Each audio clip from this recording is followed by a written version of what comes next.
Good morning students.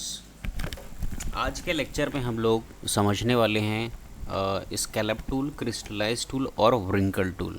तो इसके position को यदि हम लोग समझें तो column number first and tool number 7 के फ्लाई आउट ऑप्शन जो वार्प टूल है उसके फ्लाई आउट ऑप्शन मेनू में आप देख सकते हैं ये तीनों टूल है, स्कैलप टूल और ठीक है। मैं अगर इसे मैं यहाँ से है ना इस एरो को क्लिक करूँ, ठीक है, तो इस टूल को मैं यहाँ पर भी रख सकता हूँ इस तरीके से। तो ये है स्कैलप टूल, है ना, मतलब वार्प टूल के फ्लाई आउट ऑप्शन मेनू में आपका 5th नंबर का टूल है स्कैलप टूल और 6 नंबर का जो टूल है वो है क्रिस्टलाइन टूल और 7th नंबर का जो टूल है, आखिरी टूल है इस ऑप्शन मेनू का, वो है रिंकल टूल। तो एक एक को बारी बारी से समझते हैं हम लोग। ये आपको ट्री से ही ये टूल को यहाँ लाया कैसे, एक बार और आपको बता दूँ मैं। आपको करना क्या है, उसके फ्लाई आउट ऑप्शन मेनू में जाना है और ध्यान से देखिए यहाँ पर एरो है, ये एरो है ना टीयर ऑफ करके। तो वो एरो को आपको करना क्या है, उस देखिए उस एरो को आप जैसे इसे एक बार वहाँ ला करके माउस को रिलीज़ करेंगे तो ये आपका पॉपअप जो है वो बाहर ही ठहर जाएगा, उसको फिर आप कहीं पर भी ऐसे मूव कर सकते हैं, ठीक है। तो इस तरीके से अब चलिए एक एक टूल को हम लोग समझते हैं। तो चलिए मैं इस टूल को आपको यूज़ करके दिखाऊं। तो मैं एक ले लेता हूं यहाँ पर कोई सर्कल और इसके ऊपर मैं कोई कलर फिल कर लेता हूँ कुछ ऐसा, और यहाँ से मैं स्कैलप टूल यूज़ कर लेता हूँ और सेलेक्ट कर लेता हूँ। और ये देखिए ना, मैं अगर ये जो ब्रश है ना, इसके डायमीटर्स को, इसके साइज़ को हम एक साथ अल्ट शिफ्ट के साथ में मैं इसे या तो बड़ा कर सकता हूँ या तो फिर इस तरीके से मैं छोटा कर सकता हूँ, ठीक है। तो अगर और छोटा करना है आपको तो आप करेंगे क्या, इस स्कैलप टूल के ऊपर में डबल क्लिक करेंगे तो ये आपको देख सकते हैं स्कैलप टूल के ये सारे प्रॉपर्टी ऑप्शंस हैं। तो यहाँ पर हाइट और विड्थ को आप स्पेसिफाई कर सकते हैं। सपोज़ मैं 100 पॉइंट का इसका विड्थ रख देता हूँ और 100 पॉइंट का इसका मैं रख देता हूँ हाइट। उसी तरीके से एंगल, वो जो इफ़ेक्ट क्रिएट करेगा वो एंगल है। और इंटेंसिटी क्या स्पेसिफाई करता है, कितना स्पीडली आप उस टूल को यूज़ कर सकते हो। इसको मैं 10 कर देता हूँ तो देखिएगा कैसे ये स्लो स्लो वर्क करेगा, ठीक है। तो इंटेंसिटी मैं 10 पे वर्क कर रहा हूँ। अब देखिए ये जो प्लस का सिंबल है ना, मैं सबसे पहले टूल को, सबसे पहले जिस शेप पर आपको अप्लाई करना है उस टूल को सबसे पहले आप उसे सिलेक्ट करें। उसके बाद आप स्कैलप टूल को लें। उसके बाद देखिए जो प्लस जो साइन है ना, अगर मैं ये बाहर की ओर है और यहाँ पर मैं इसे क्लिक करूँ तो देख सकते हैं यहाँ पर जो स्कैलप इफेक्ट है ना, वो यहाँ पर शेप का जो स्ट्रोक है उसको बाहर की ओर खींचेगा, ठीक है, बाहर की ओर खींचेगा। और स्ट्रोक कलर मैं चाहूँ तो स्पेसिफाई कर सकता हूँ कुछ ऐसा, ठीक है। तो ये स्कैलप इफेक्ट है। और उसी स्कैलप टूल को यदि वो प्लस सिंबल को मैं यहाँ पर अगर अंदर की ओर रखता हूँ तो और उसके बाद मैं क्लिक करूँ तो देख सकते हैं ये जो स्कैलप इफेक्ट है वो अंदर की ओर बनेगा। ये दो तरीके से यूज़ करेंगे इसको। अगर मैं प्लस साइन को यदि बाहर की ओर रखूँगा तो जो स्कैलप इफेक्ट है वो बाहर की ओर होगा। और यदि जब मैं उस प्लस सिंबल को, ये ब्रश के टूल के प्लस सिंबल को अंदर की ओर रखूँगा तो स्कैलप इफेक्ट जो है वो अंदर की ओर होगा, ओके। तो इसको मैं अंडू कर लेता हूँ कंट्रोल जेड से।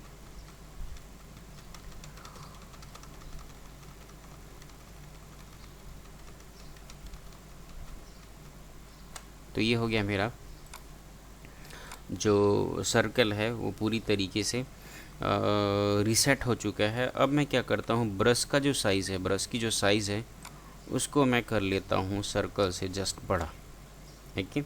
और उसके बाद करूँ क्या, मैं सेंटर में लाऊँ और प्लस को मैं सेंटर में लाऊँ। उसके बाद यदि मैं क्लिक करूँ इसे तो देख सकते हैं कुछ इस तरीके का शेप आपको यहाँ पर मिलने वाला है, ओके। एक काम करता हूँ, मैं सर्कल ड्रॉ कर लेता हूँ शिफ्ट के साथ में, तो परफेक्ट सर्कल बनेगा। और अब मैं स्केल अप टूल ले लेता हूँ,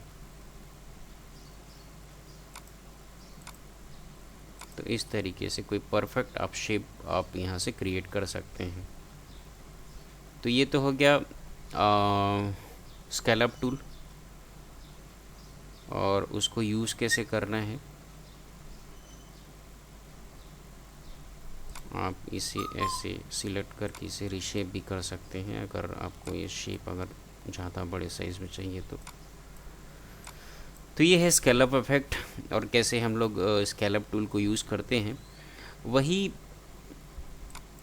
अब हम लोग चलते हैं, दूसरा टूल है क्रिस्टलाइज टूल। वो कैसे वर्क करता है वो देख लेते हैं। क्रिस्टलाइन टूल को यूज़ करने से पहले इसकी एक प्रॉपर्टी है, उसको मैं आपको समझाऊँ थोड़ा सा।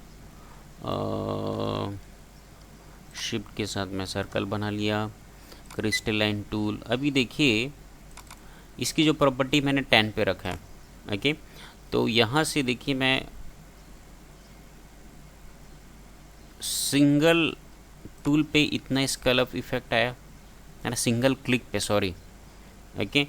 और इसी को मैं कंट्रोल Z कर लेता हूँ, और इसका जो इंटेंसिटी प्रॉपर्टी है उसको मैं 90 कर लेता हूँ। अब देखिएगा सिंगल क्लिक में कितना स्केल अप इफेक्ट होगा, देख सकते हैं, ये अंतर है। तो इसका मीनिंग ये हुआ, जो इंटेंसिटी प्रॉपर्टी है यदि ये कम रहेगा तो उसका जो इफ़ेक्ट है वो कम दिखेगा, और इसी इंटेंसिटी को यदि मैं ज़्यादा कर देता हूँ तो सिंगल क्लिक में वह हमें ज़्यादा इफ़ेक्ट को क्रिएट करेगा, वहाँ पर फॉर्म करेगा। तो ये पूरे प्रॉपर्टीज़ हैं इसके, और इन प्रॉपर्टीज़ को यूज़ करके हम उसके ब्रश को, हम उसके उस टूल के एक्शंस को हम यहाँ से कंट्रोल कर सकते हैं। हम लोग अगला जो टूल देखने वाले हैं वो क्रिस्टलाइन टूल, ठीक है। तो ये जस्ट इसी का ही अपोजिट वर्क करता है, ठीक है। तो कैसे अपोजिट वर्क करता है वो हम लोग देख लेते हैं। मैं यहाँ से कोई सर्कल बनाऊँ, ठीक है, और मैं यहाँ से यदि आपका ये क्रिस्टलाइन टूल लूँ, तो देखिए इसमें क्या होता है। अभी देखिए प्लस जो है, उस ब्रश का जो प्लस जो सिंबल है वो बाहर की ओर है, तो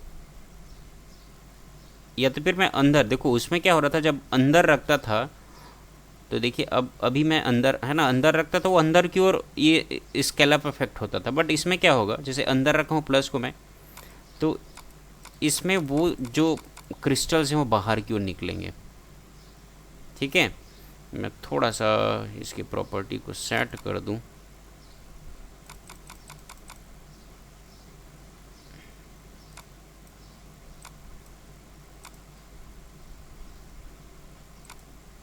आप देख सकते हैं मैं अंदर रखा हूँ प्लस को, तो जो क्रिस्टलाइन इफेक्ट है वो बाहर की ओर जनरेट हो रहा है, ठीक है।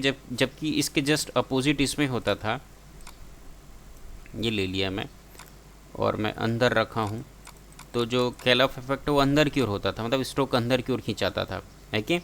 तो ये दोनों में तो बेसिक डिफरेंस यही है, जस्ट अपोजिट वर्क करते हैं एक दूसरे की। ये शिफ्ट के साथ सर्कल बना लेता हूँ, परफेक्ट सर्कल बने। मैं अब लेता हूँ डायमीटर को मैं इंक्रीज़ कर लेता हूँ इसके, सपोज़ 400 पॉइंट ये रख लेता हूँ विड्थ को, और 400 पॉइंट रख लेता हूँ मैं इसके हाइट को, और यहाँ सेंटर में रख करके मैं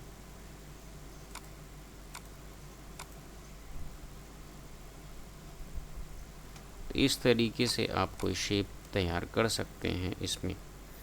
और यदि इसका जो बॉर्डर कलर है वो मैं कर देता हूँ ब्लैक।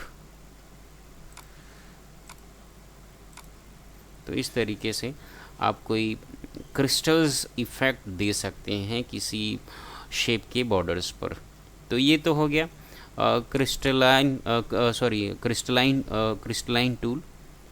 और इंटेंसिटी वही है, एंगल वही है ना। ये जो शार्प क्रिस्टल्स बन रहे हैं उनके बीच का जो एंगल्स हैं वो कॉम्प्लेक्सिटी बताता है कि आपको कितने नंबर्स ऑफ ऐसे क्रिस्टल्स बनाने हैं, ठीक है। तो ये इस तरीके से ये टूल वर्क करता है। दोनों स्केलअप और एक क्रिस्टलाइन है ना, ये दोनों एक दूसरे के अपोजिट वर्क करते हैं। मात्र अंदर है प्लस, है ना, तो वो बाहर की ओर इफेक्ट आता है, और जबकि स्केलप टूल में ये होता है, इसको control Z control Z control Z control Z कर लेता हूँ, है ना। अभी क्रिस्टलाइन में वो जो क्रिस्टल्स इफेक्ट थे वो बाहर की ओर थे, और यही मैं अगर स्केलप टूल ले लेता हूँ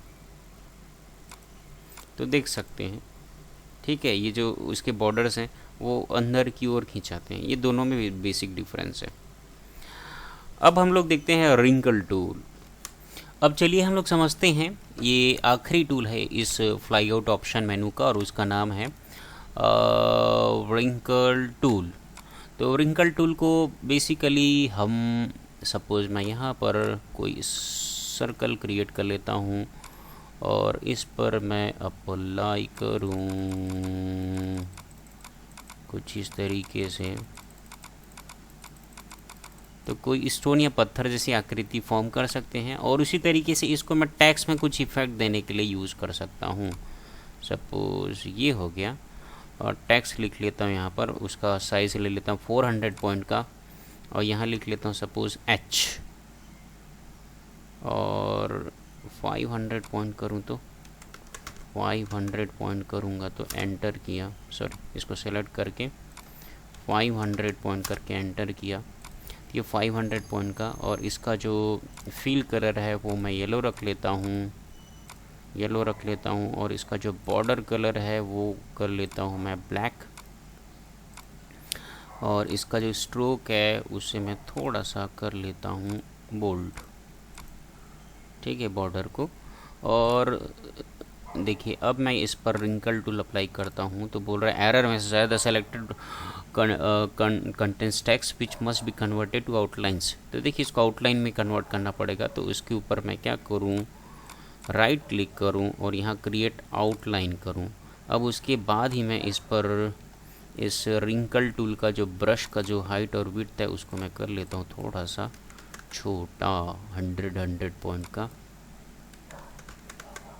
और इसमें क्या है, मात्र वर्टिकल, देखिए अगर मैं यहाँ पर इसको अप्लाई करूँगा तो सिर्फ है ना वर्टिकली रिंकलिंग हो रहा है, हॉरिजॉन्टली भी रिंकलिंग करना है। अगर मैं यहाँ पर इसी टूल को अप्लाई करूँ कहाँ, यहाँ पर, तो यहाँ नहीं होने वाला है ना, क्योंकि हॉरिजॉन्टल रिंकलिंग है वो है। तो मैं क्या करूँ, इसको थोड़ा, इसको भी 200% कर देता हूँ, और सॉरी इसको भी 100% कर देता हूँ, क्योंकि वैल्यू को हम लोग 100% तक ही दे सकते हैं। कॉम्प्लेक्सिटी को इतना कर दिया। अब मैं अप्लाई करता हूँ इस पर, तो अब वर्टिकली रिंकलिंग हो रहा है, हॉरिजॉन्टली रिंकलिंग हो रहा है। तो इस तरीके से रिंकल इफेक्ट कहते हैं। ये आउटलाइन पर हम लोग ऐसे रिंकल इफेक्ट हम दे सकते हैं।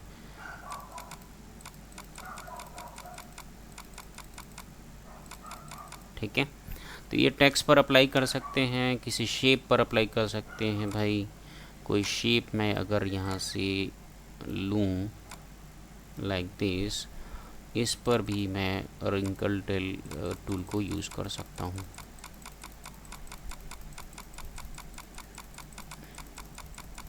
तो ये है शेप के एजेस पर रिंकल इफेक्ट देने के लिए, स्कैलप इफेक्ट देने के लिए, क्रिस्टलाइन इफेक्ट देने के लिए, ये 3 टूल्स हैं। सॉरी यहाँ पर स्पेलिंग जो है वो थोड़ा सा मिस्टेक है, क्रिस्टलाइन टूल। तो ये तो था तीनों टूल, और ये भी पूरे ऑप्शंस, ये पूरे टूल्स आप क्लियर हो गया है। और हम लोग कल देखने वाले फ्री ट्रांसफॉर्म टूल। तो आज के लिए इतना ही। Thank you very much.